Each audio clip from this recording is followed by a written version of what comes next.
by taking care of these little seemingly mundane details, they've kind of flowed downstream to create eventually more peace of mind, less stress, more free time.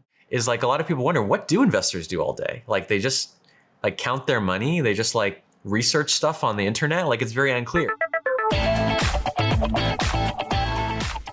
Welcome to the Millennial Investing Podcast. I'm your host, Rebecca Hotsko, and on today's episode, I'm joined by Tiago Forte. Welcome to the show.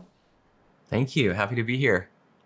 Thank you so much for coming on. I first got introduced to your book, Building a Second Brain, from one of our other hosts, actually, Patrick. He wrote about this book in our newsletter about how legendary investor Guy Spear uses your productivity system to just manage his informational life. And so I grabbed a copy of your book, and once I read it, I knew I wanted to have you on just to chat about this more, because I think that it has so many applications to both becoming a better investor and just how to become more productive and efficient with just the tremendous amount of information we're flooded with each day. And so for our listeners who don't know what I'm talking about, could you start off by explaining what a second brain is and what this can help us with? Yeah, absolutely. So a second brain is my term for a system of knowledge. It's like a system of, you could call it knowledge management. Imagine all the stuff you have to remember, keep track of, think about, decide on, research, learn, which is just far beyond what the human brain is capable of. You know, I always joke that our minds, our brains have not been upgraded in 200,000 years. So we're using 200,000-year-old hardware and trying to run a complex 21st century life. If you have any feeling of stress and anxiety, any feeling like you have too much on your plate, any balls in the air, maybe it's not because you are not smart enough or not productive enough. It's just that your brain was just not designed to handle the load that it's trying to carry. So instead of trying to like improve our memory or change our biology, which is very hard, we're just outsourcing. We're offloading the job of remembering and connecting and reflecting. A lot of the thinking tasks can now be done by software. So why not let software that runs 24/7, never sleeps, never forgets anything, is practically free, do those jobs instead of trying to do them ourselves? Mm-hmm. Yeah, I've just found it so interesting reading your book, and I've been implementing some of the practices, which we're going to get into. But what would you say is the distinction between what a first brain should do then and what a second brain should do for someone who's trying to be the most productive, efficient, and creative as possible? Yeah, I think about this a lot. I think it really depends on each person. And what you have to ask yourself is, what are the kinds of thinking that only I can do, right? That take advantage of my unique experience, my perspective, my skills, my education, that add the most value, that are actually contributions to my career or my company or my industry, and which thinking activities can be done by anyone. You know, think about your day. How much of the thinking that you did today could not one other human being in the entire world do? I think for most of us, if we're honest, we'd say like 10% or something, or 5%. And if you think about, that attention, that mental bandwidth as your biggest asset, like your number one resource that you have to spend every day, you can't be spending it on things that are the same as what anyone else would do. You really have to keep doubling down and focusing more and more of your attention on the thinking and the decisions and the results that only you can produce. Mm-hmm. And what I really liked about this, and when reading your book, you talk about how once you start to offload all this information, it's not necessarily useless information, but it's information that doesn't need to be in your memory, in your brain. It could be offloaded into your digital note app where you can go recall it later, but you don't have to keep it all in your brain. And instead, that could free up room for you to be more creative and for you to be more productive. And so I'm wondering if you can talk a little bit about how that actually works. Yeah, I think there's this tension where, modern knowledge work depends on details. You need to know. Sometimes read like there's the book Essentialism or The One Thing, and it's like all about, okay, what is your central priority? Forget everything else. You can't forget everything else. Try ignoring your emails and see what happens after a few days. Try ignoring your chat messages. Try ignoring the small stuff for a while, and it will eventually become an emergency and become a big thing, right? You have to keep track of details. There's no way around it. There's absolutely no way around it, but you don't have to personally remember those details. That is the perfect use case for notes, right? Notes, remembering numbers, details about a client, little excerpts from like an investment report, an analysis report you're reading, wisdom from a mentor on how to invest better, quotes from a book you're reading about a famous investor that you want to model. Like, you have to remember these details, but you really can't keep them in mind. And so I really think of a second brain as just this knowledge bank. It's like this vault of all the details that I want to fuel my work and my life, but in a place that it's like I can just step away, not have to worry about them, stress about them, think about them for 1 second longer than I have to. Just set them aside and access them, basically as needed. Hmm.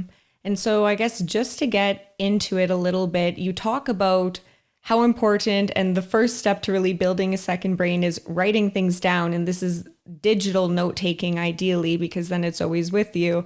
And so that just helps us, I guess, recall things. We can offload them, but then recall them when we need them. So we don't have to rely on our memory. But this was just really interesting to me. I've always been a big fan of note taking, but I don't think I've always done it in the most efficient way. So can you talk to us a little bit about your process of note taking and just maybe why this is so powerful in the first place? Yeah, it's really about getting the little casual behaviors that you already do. Sometimes people think, oh, build a second brain. I'm gonna like create this whole new set of systems and fancy techniques, but I think you're on the right track. Just look at what comes naturally, intuitively, that you already know how to do. Things like in a meeting or on a call, just jotting down those few notes. Those notes you're already taking, save them in your digital notes. Things like when you read a book and you have that impulse, oh, I should write this down.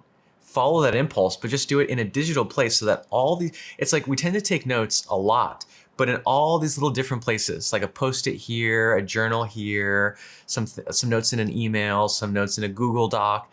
Imagine if all those same notes were just centralized in one place so that you always know where to put things, but also you know where to look, right? That decision of where to put a note and then where to look for your notes becomes completely automatic because there's really just one centralized place where it all goes. That's why I really like the metaphor of digital note taking. Is note taking like we've been doing it since we were children. It's natural, it's intuitive, it is not this fancy super advanced technique. It's just like an everyday, almost mundane behavior that we're already doing that we're just trying to make a little more intentional and a little more strategic. Hmm.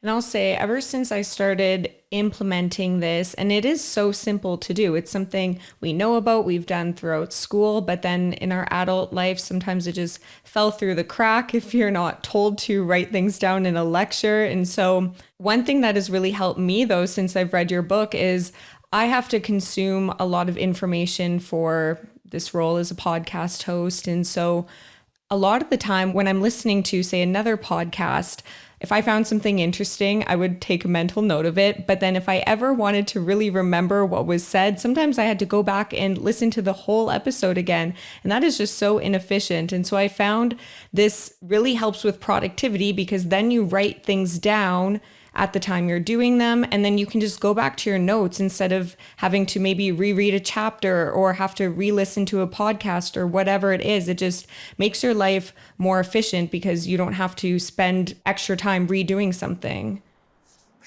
That's such a good way to think about it. I almost think like, yeah, it's like once you've done some mental effort, I think often we don't think of thinking as mental labor, but it is. It takes real energy to like even like read something. It's like you are burning calories. You're using neurochemicals to read that thing. I always use the term invested that time. It's like you invested, you want a return on that investment. you can get that return on the investment simply by saving just a few of the key points. It's just incredible to me that people don't do this. They throw away, or they just give their attention to something with no expectation that it will have any return, any practical effect, any improvement to anything. It's just like kind of that information is in one ear out the other. And really, this isn't a way to do more reading or more learning or more information consumption. It's just capitalizing on the mental labor you're already doing. It's a perfect way to think about it. Yeah, and I will say it's really helped me, and it's something that I'm going to continue to do going forward, where once I finish watching something, it's like having those key notes. I just write down the most important things because you think that you're going to remember it, but at the end of the day, you end up re-listening or re-watching. And so it just really helps to have those key points written down and labeled in a folder, whatever it is, a goal or a project, which I want to get into with you in a little bit. But I am wondering, because you also talk about in the book how this can help us really deal with information overload, which I think everyone experiences at some points in their life, whether it's just with investing or in your career. We're constantly bombarded with information all day. And so, how can this really help us manage that issue? Yeah, the information overload is sort of the $1 million question. It's kind of the question of our time. I cite in my book that by one measure, the amount of information consumption that the average person takes in on an average day is like 5 times what it was in 1986. A five-fold increase. It's like the equivalent of reading War and Peace, the book War and Peace, every single day. So first of all, there's not one solution. We're talking about like a civilization level problem. It's not like, oh, just do this one thing. You really need like a whole suite of solutions. Some of those are things like just turning off your devices. Digital minimalism is part of the solution for sure. But I feel like I'm offering a different kind of solution, which is not stepping back from the internet and technology, because you don't really want to abstain from the internet. Okay, the internet is like the future. It's the very center of our civilization. It's where everything is happening in the world is online. So you don't want to like move to your walled-in, cabin in the woods and just say, forget all this, just because, there's too many notifications on your phone. You can't abstain. You really can't. But there's a way where you can be on the internet in the chaos, in the storm of information, get that information, and just instead of taking it in through your eyeballs into your brain, you just redirect it. It's kind of like getting the storm and going, okay, I'm going to take you in, but then you go over here, with some steps to curate it and distill it. And that way, I almost think of the internet like a storm. You wouldn't go out in a storm without any protection, without any buffer, without anything between you and the stuff hitting you. The same is true in an information storm. You need like a barrier, a buffer, so you can take things in a way that you control them and you can use them, but don't actually directly affect your physiology, honestly. Like if you don't have that buffer in between you and the internet, every news flash and update and notification hits your brain just like it's like a slap. And it's honestly very anxiety inducing, not good for your mental health, makes it hard to sleep. If you're feeling any of those symptoms, maybe you just need, the equivalent of like a heavy coat to protect you from the weather. Hmm. I am curious to know. So, you've been doing this such a long time. Where did this idea stem from? Yeah, I talk about this in my book. It was really a chronic health condition. It was a chronic health condition that none of my doctors could figure out. It was like a chronic pain and tension in my neck and my throat. And for years, I just kind of went from one doctor to another looking for some magic pill or treatment or, medicine, thinking that I could just find this magic bullet and then it would be gone. And eventually it became clear that it wasn't like a virus or an infection. It was what's called a functional condition, which is when basically you don't take care of your body well enough and it starts to not work right. Right. And it's interesting because at the time I felt so alone. I felt like, no one has a problem like this one. Today, as I've talked about this more, almost everyone has something like this. like a pain in a joint, recurring rash, an allergy, some tension in their lower back. Like we all have some little recurring thing that is not an illness to be cured, but is more like how to just care for your body in a better way. But I had to discover that. I had to discover it was a functional condition, and I did that by taking notes. What every doctor told me, everything that I tried, changes to my diet, my nutrition, my exercise, my mental health, my sleep, my habits. I just documented everything. And what emerged from this basically like self-research, I was like researching myself. I suddenly saw patterns that, oh, if I change this, and this, just small everyday habits, somehow my condition resolves itself, or at least gets much better. And these days, I often ask people like, what recurring problem, whether it's in your health or something else, what recurring problem are you pretty sure the answers are out there? Like there are solutions. People have faced this before.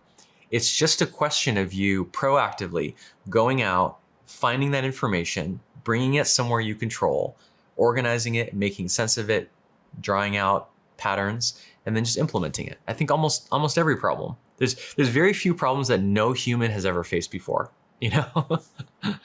It's very true. Yeah, no, that is such a great story because I think, again, everyone just struggles with their own way of managing all this information. A lot of people probably don't even know they're struggling with this. And so you had a purpose to figure out what was wrong with you, but some people might not even know there's something wrong. And then they will realize after how much better this makes their life. And so I guess really to hit the point home, one of the benefits of building a second brain is just this productivity aspect and to offload so we don't have to rely on our memory. But perhaps beyond that, what are some of the bigger and maybe more important things that it could really just help us achieve? It's funny because for me, productivity is part of everything. Anything that you want to change, create, influence, persuade, produce, like those are all actions, right? Those are all you taking ownership and agency, deciding something is going to be different than what would happen anyway, and then taking that action. So to me, productivity is just the art and science of making those actions effective, right? So, I mean, it's almost hard to wrap your head around the variety of use cases. When I want to improve my relationship with my wife, okay, that's one example. You might think that has nothing to do, like productivity, efficiency, knowledge management, nothing could be more different. But everything in life comes down to information, right? Like if you think about it, our only access to anything in our reality is through our senses. And what are senses but just nerve impulses firing, right? So like with my wife, I'll do everything from write down things that I know she likes, right? Instead of waiting until my usual habit of, waiting till Christmas Eve or the day before her birthday and then, oh shoot, what can I get? I actually now keep a running list of when she says she likes that food or she likes that color or whatever it is, I can just jot down a note. And then when the time comes for her birthday or Christmas, I look like the most thoughtful husband in the world because I've referenced my notes. That's very smart. Right? I haven't actually become more thoughtful, but I can appear more thoughtful by relying on my notes. That's brilliant. Or even things like, our car maintenance. That's not like the creative, super advanced use case, but I have a folder on my computer with all the notes related to the car. The VIN number, the mileage, what kind of oil it needs, the repairs that have happened. So when that time comes to do the car maintenance, I'm not like, oh my gosh, like what year is the car? What is the ID number? All these things, struggling to find all this information dissipated all these different places. There's always just one place to look, which means the car maintenance is less painful and difficult, which means it happens faster, which means it happens more regularly, which means our cars are maintained, ready to go at all times, right? Like there's a cascading effect. By taking care of these little seemingly mundane details, they've kind of flowed downstream to create eventually more peace of mind, less stress, more free time, right? Like every little bit of productivity that I achieve means I finish work 10 minutes earlier, 20 minutes earlier, an hour earlier, and I have more time to spend with my kids. That is the ultimate, like most meaningful impact of productivity for me. And And I think that I've also heard you talk about on a recent YouTube video, I believe, how just on the topic of productivity, beyond building a second brain, what are some ways that people can just really find a better way to manage and tackle their to-do lists and a long list of priorities that people are faced with during a day and think about how to do it in the most productive way? Yeah, so I've worked in the productivity field for a long time and also as a productivity coach. And I've noticed I always try to pay attention to what are the tasks that people put on their to-do list that just, they're like zombie tasks. They just sit there, neither getting finished, like no progress being made, but nor do they get deleted and archived. They just kind of like sit there, taking up time, taking up space. Every time you see them, you feel this pang of guilt. Like, oh, why I said I wanted to get to that this week. What's wrong with me? Why can't you go down this like shame spiral? Like, gosh, I can't even. It's funny. It's usually something very simple. It's like call the doctor's office, and somehow week after week after week passes, and you're just like, what is wrong with me? I'm an adult. Why can't I not? Why can I not do this simple thing? And honestly, there can be a few different reasons for that, but one of them is that hiding within that task is a bunch of little tasks. So often those tasks are really projects. We think, oh, it's just a simple little action, but actually if you unpack it, like something like calling the doctor's office, which happened to me recently, I had to update the insurance, find my insurance ID number, which required creating a login on the insurance website. Then I had to look up all the doctors in my area. Then I had to compare schedules with my wife to see who was going to take care of the kids. Then I had to make sure I had time. It was like a dozen different little subtasks that I had to do in order to make a doctor's appointment. And this is where notes comes in handy, right? Like right in that task, like underneath the task on your to-do list, you need to write those out. You need to take notes. What is the doctor's phone number? What is your insurance ID? What are the sub steps? What did you talk about in your last doctor's appointment? Like basically there's information that you have to have in mind in order to complete that task. And that is the very information that you want to store in your notes, not try to remember all those contextual details for each and every task on your to-do list, which is just a recipe for overwhelm and burnout. I can definitely relate to what you just said. I'm sure a lot of people can. There are certain things that you just keep moving over to next day's to-do list. And I guess just on that topic, I am wondering, are you a fan of to-do lists in general? And I guess what is perhaps the better way to implement and I guess do a to-do list? Yeah, I follow a methodology called GTD, Getting Things Done, which is a kind of the OG productivity philosophy from, I think it was first published 20 years ago, which is just, it's funny, it's become kind of almost common sense. Things like write everything down. Don't try to keep what are called open loops running on your head. Write everything down. Write tasks in terms of the next action. Instead of like step number 5, what is just the very next like physical step that you'll take? And things like horizons of actionability. So think about near term, medium term, long term, and focus on one horizon at a time. It's really difficult to do short term and long term things at the same time. And so to just think about it in those buckets, I really just adopted wholesale David Allen's, GTD methodology. His work deals with actionable information, tasks.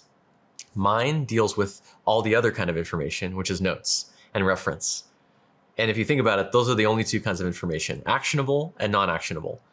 Those two categories cover all information in the universe. And then I guess in terms of tackling your list of to-dos that you've written, would you say that it's wise to write them down in order of the time or the way that you want to actually implement them? So it's, I know number 1 is the most important, and then number 5 is the least important, so that you don't end up keep pushing off, I guess, the thing that you're not looking forward to doing in a day.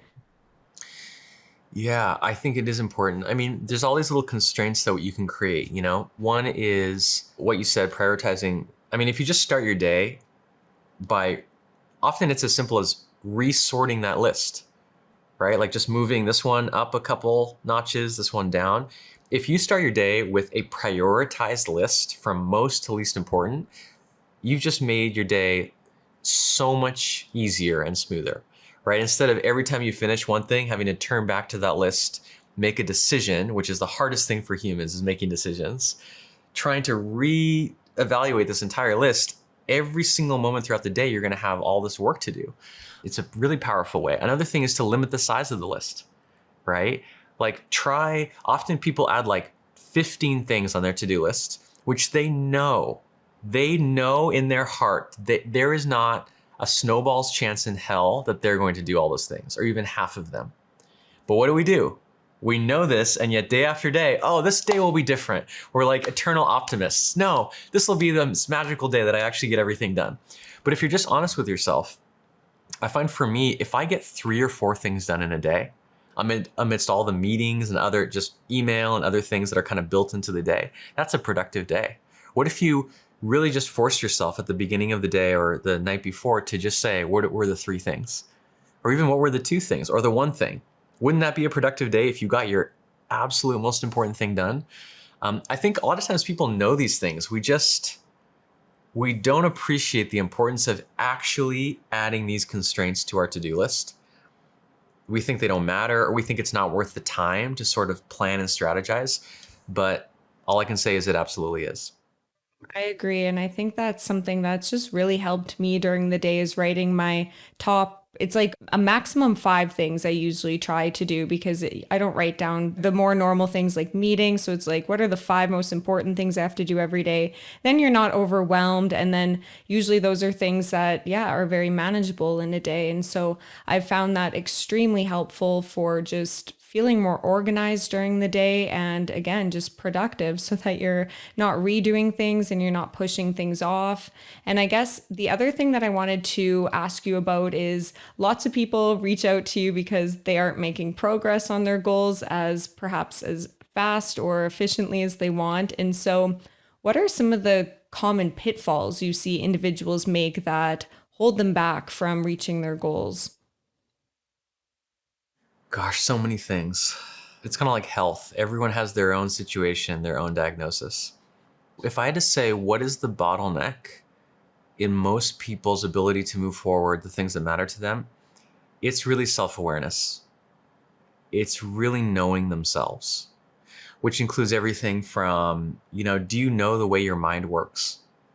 Right? Like a lot of experience as you move through your career and gain more experience is just knowing in what situations you thrive, in what situations you just go down in flames, what kind of people you work well with, which ones bring the worst out of you, what kinds of tools, what kind of environments, what kind of systems, what kind of software, what kind of computer. Like there's all these little details that maybe no single little detail of your working environment like is decisive, but together they're completely decisive.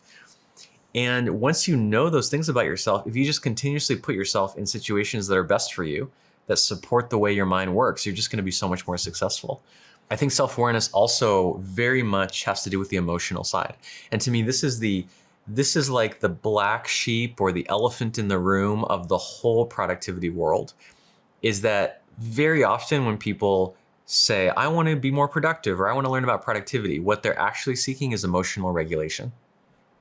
They're actually trying to find a way to regulate or just sort of deal with and handle these emotions, which we all have. We all have emotions about the work we're doing, right?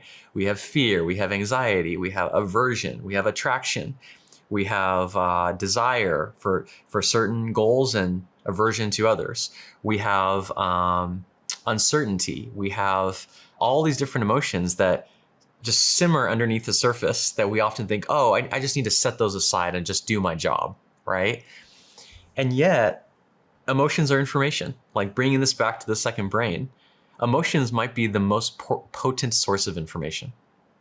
Like really. It's your subconscious, which if you think about it, is so much more vast than your conscious mind. It's kind of like your conscious mind is like a little ship in the ocean, just the very, very top level. And your subconscious is all those depths of the ocean. So let's say if you start working with a collaborator, at work and you feel that uneasiness, we've all felt it. The sense that, oh, I can't put my finger on it, but there's something off about this person. That source of intuition is the most potent source of wisdom for you to listen to. There is something to that for you. You may still have to work with them, right? But learning to listen to these kind of subterranean feelings is honestly the difference between, it's the difference, I think, between leaders and people who are more junior in their careers. Like you look at these leaders or executives or founders that you kind of emulate and you think, oh, they have this skill and that skill. Often they're just more connected to themselves emotionally. They're more in touch with their intuition. They're more in touch with their inner world, their psychology, their mind. And that's the difference between one career and a different one. It's something that's not talked a lot about in my field, but I think is just crucial. And I definitely think building a second brain, as we talked about in the beginning, can just really help you stay on track with your goals and help you meet them. But I've also heard you talk about something very interesting and I guess holds some people back from reaching their goals. And it's that they don't have a project attached to that. So can you talk a little bit about that? I found it very, very interesting. Yeah, I really love projects. I just think projects not only are the best unit of work for modern work. You know, it's like in the past, I don't know, in the 1950s, you could make a 5-year plan. You could have these long-term goals. But it's like the world is now changing so fast. There's so much uncertainty that making long-term plans and long-term goals just doesn't make sense anymore. Have you noticed? It's like by the time I arrive at that far off time, everything will have changed. I'll probably be in a different job at a different organization. I might have a completely different career, right? So long-term planning makes less and less sense the faster the world changes. At the same time, you don't just want to be at the level of tasks, right? Because like you need to know where things are going. You need to know what it's leading to, what you're trying to achieve. So you need something to aim at. But what I like about a project is like I actually tend to advise people to make small projects that take place over like 2 to 4 weeks. 2 to 4 weeks to me is the best kind of time horizon, right? It's long enough that you can really accomplish something meaningful. You can really do something amazing in 2 to 4 weeks. But it's not so long that you end up getting kind of bogged down in months and months of just like grinding work and lose sight of where you're going. And so, in fact, we just did this in the course that I teach. I have people make a project list. Just make a list of the concrete specific projects that you're working on right now. And for most people, when they do that, it's the first time they've ever done it. And they find it tremendously illuminating. You know, once you make a project list, you can prioritize them. Well, what is my most important project? Second most important, third most important. They can put them into groups. These are my personal projects, my work projects, my side projects. They can delegate some or automate them or postpone them or redesign them. It's like you can really only sort of design your productive life once you have this complete inventory of everything you're working on. And to me, the best way to really document what you're working on is in terms of projects. And so, would you say then that a project always has to be attached to an overarching goal, or what is a project, I guess, without a goal then? Yeah, I would say it needs an outcome. I like the term outcome because it's very kind of practical, concrete. Sometimes when you ask people to write goals, they're like, "Ah, my goals, yes." You know, they're like, they create these kind of fanciful, imaginative, build my own boat and sail the Caribbean with my family, and never return to never return home. They come up with these visions, which there is a place for that. Like visioning, imagining, manifesting, that is one thing. But with a project, I just ask people, what do you want to happen? It's incredible to me how often we don't do this. Like, okay, this project that you're putting tons of time and energy into, if you could wave a magic wand and have something happen at the end, what would that be? Like, what would happen in the real world?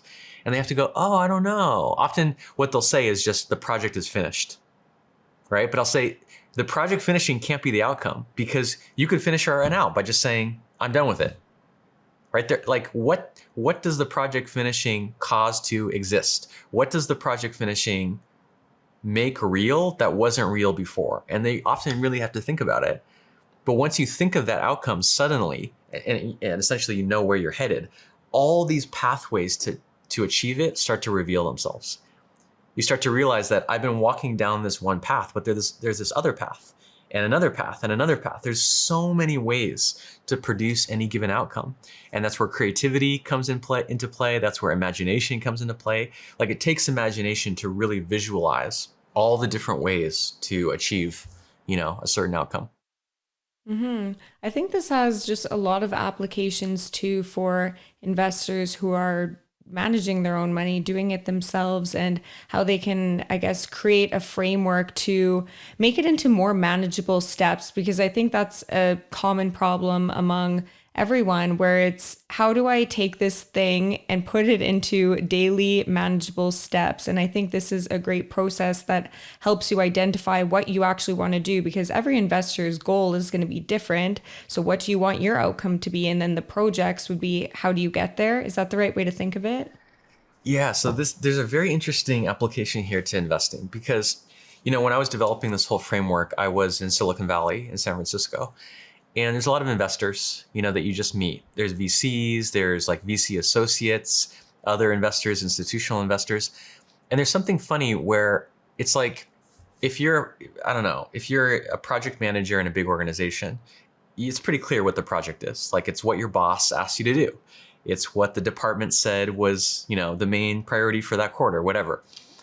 But as an investor, similar to freelancers, entrepreneurs, independent contractors, anyone whose work is not given to them by someone else, you kind of have to make up your own projects, right? No one gives them to you. You have to just decide, like, what am I going to learn? What am I going to build? What am I going to create? What am I going to write?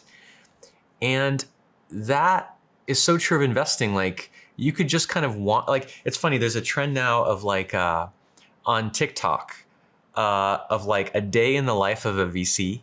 I don't know if you've seen this, but a lot of VCs are going like, oh, this is my daily routine. And then they show like hour by hour what they do throughout the day. And I think one reason people are interested in that is like a lot of people wonder, what do investors do all day? Like they just like count their money. They just like research stuff on the internet. Like it's very unclear, but I think investors very much do have projects. There's things they're trying to learn, skills they're trying to develop, industries they're trying to research, companies they're trying to do due diligence on. There's reports they're writing, presentations they're making, partners they're recruiting. Each of those things that I just named, like 8 of them, are projects. There's a start date, there's an end date, and there's a certain outcome that you're trying to achieve.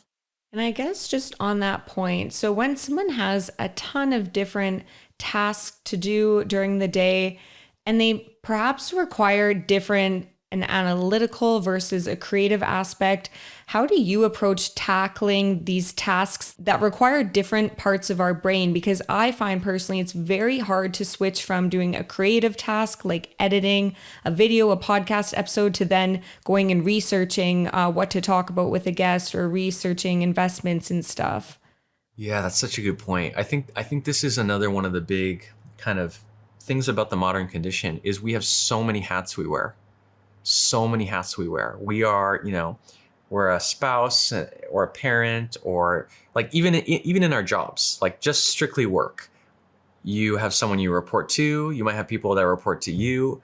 You're all like, depending on the meeting, you might be an advisor and just providing your input. You might be the decision maker. You might be the person doing the research and presenting it. You might just be the person taking notes on this. Like in every single meeting, we play a slightly different role.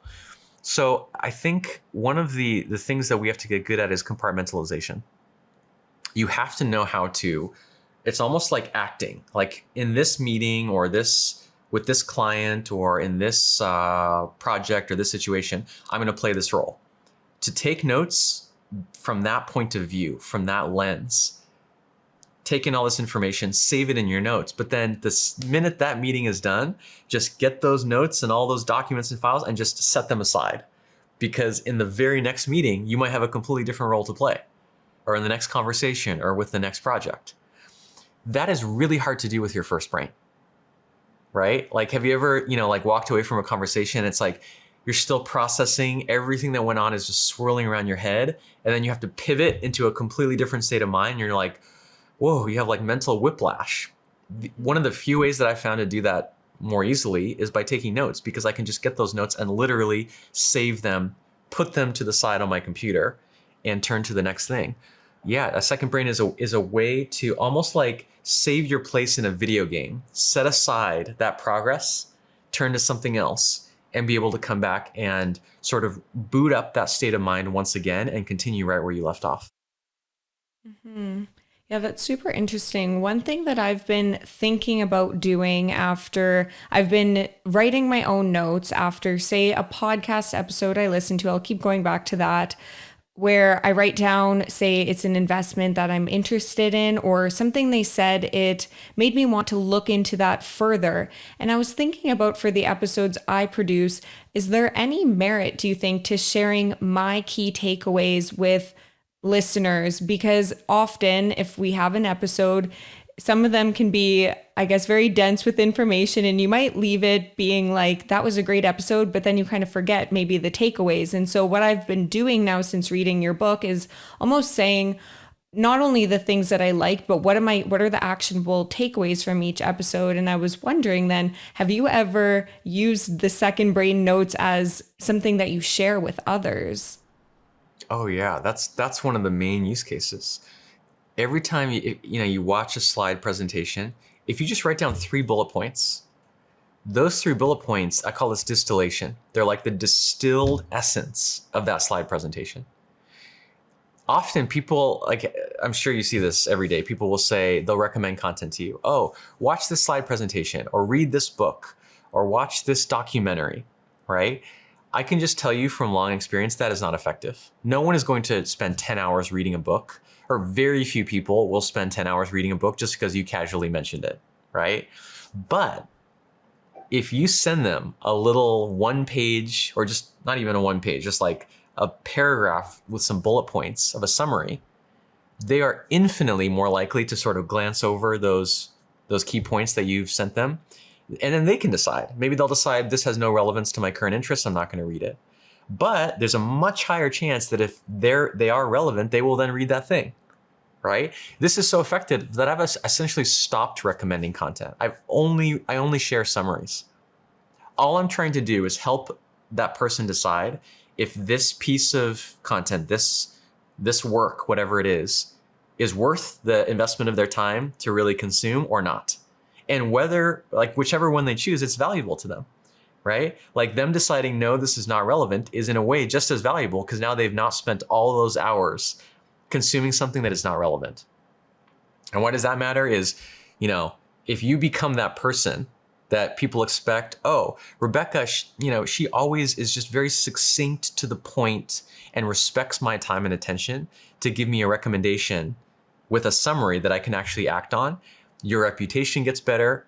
They value their relationship more. They're more likely to send interesting things to you. They're more likely to read other kinds of messages, like investment pitches or whatever it is that you send. It's like, if you become this kind of hub of knowledge in succinct, distilled form, you're going to start to create value in your network like you just wouldn't believe.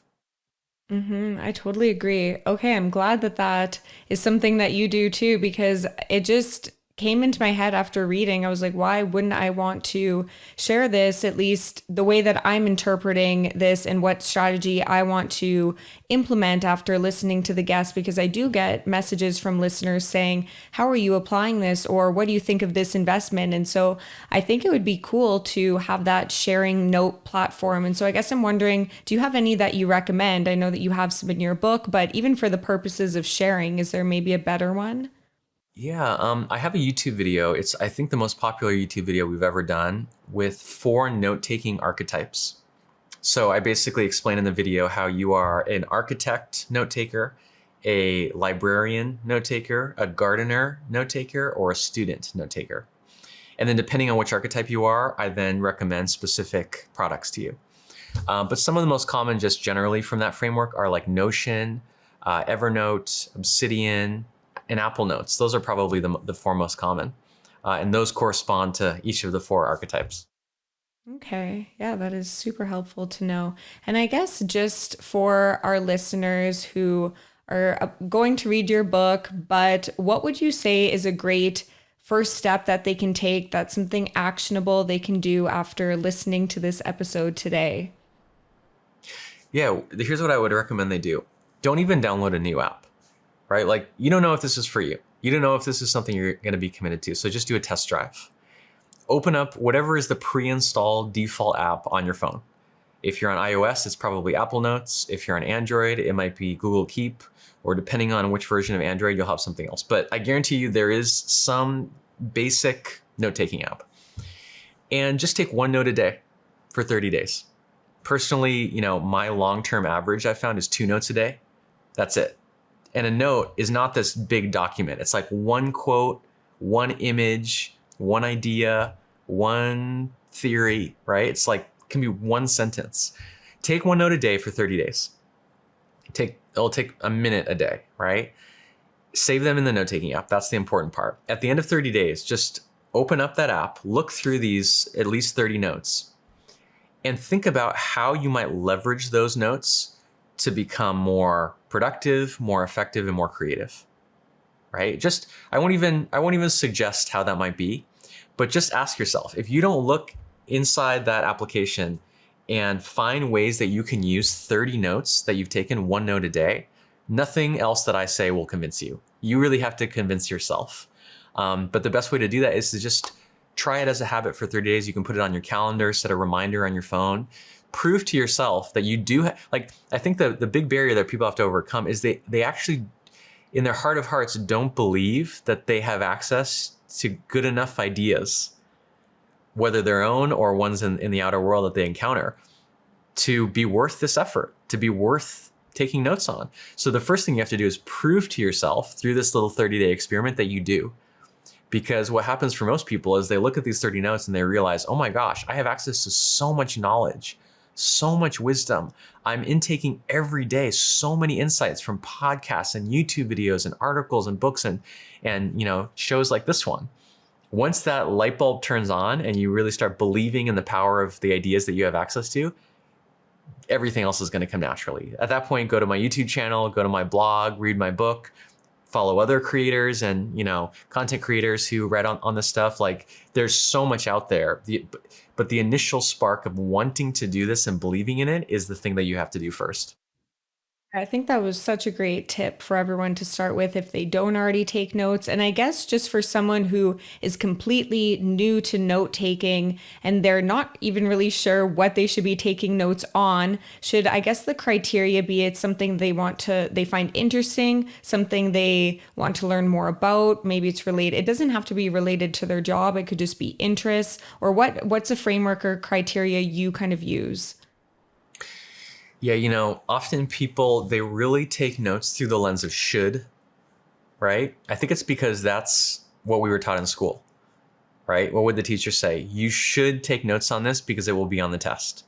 You should take notes on this because you'll need it to complete your homework, or to get a good grade or to graduate. Like, there was always this, this carrot that we were going after, and we didn't actually want to take notes. We just had to in order to get to that thing.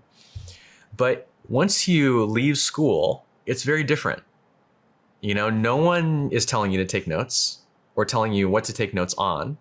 No one is, grading you or giving you any kind of evaluate. Like, really, in your professional life, no one cares if you take notes. They only care if you produce results, right? So you have to be this is where the self-awareness comes in. Really ask yourself, if you take notes through the lens of should, the stuff you keep is going to be stuff that seems like it would be useful, but it's not. Because there's no gravitational pull. It's like an obligation. It's a burden, right? You really have to take your personal notes based on passion, what interests you. I often say what resonates with you. When you're reading a book or an article or listening to a podcast and something you hear or read something that you just have that feeling, I have to hold on to this. This somehow matters to me. It's important that my future self remember this. It's really a feeling. Like, the hair will stand up on your arm or the back of your neck. You'll get goosebumps. Your heart will beat a little faster. Your pupils will widen. Like, your subconscious mind, your body will actually have a reaction to information. That is the perfect indicator that is something you should write down in your notes. And just tying it back to investing, because this is one thing that I've started doing, is for each, say, stock, every company that I'm interested in, I have a little note that I write things on, whether it's important things from the earnings call or that I've listened to someone say. I'll write down a little tidbit. And then it's kind of interesting because I found I can create connections, or I'm like, these two people are saying opposite things. So then it's something that I go explore further. And so it just goes back to, it's something so simple, but it helps you create connections between things that you might not have otherwise because it was just in your memory, but when it's just in your mind, you're not really connecting all those dots together, whereas I could see them on my note. Exactly. Once you can really only, like you said, notice patterns, make connections, edit things, annotate them when they're outside your head, right? Like how could you do any of those things in the vagueness of your own mind? Is just impossible. You can have ideas, they can arise, but if you don't externalize them and document them, they're basically like vapor. Like 1 minute they're here and then you turn to something else and it's gone. To really work with ideas, to manipulate them as if they're like ingredients that you're cooking with. All of that can only happen if they exist in some form outside of your head. Hmm. Well, that was super helpful. You gave us lots to implement after this. I know that I'm going to keep doing it, and hopefully, I'll get some shared notes going soon for our community here. But before I let you go today, where can the audience go to learn more about everything that you do and everything that you put out? Yeah, it's been a pleasure. You can go to buildingasecondbrain.com, which has all the information. My book is there, my course is there, my podcast, my YouTube channel. We produce a lot of second brain related, instructional how-to content. And it can all be found at buildingasecondbrain.com. Thank you again so much for coming on today, Tiago. Absolutely. Thank you. There's a lot of risk ahead because of valuations, because of the markets, because of what's happening behind the markets as well. But there's no guarantee about outcomes, good or bad. So that's why it's important, as we started out this conversation, that we understand what we own, we understand the valuations that we're paying for what we own, and we manage that risk over time.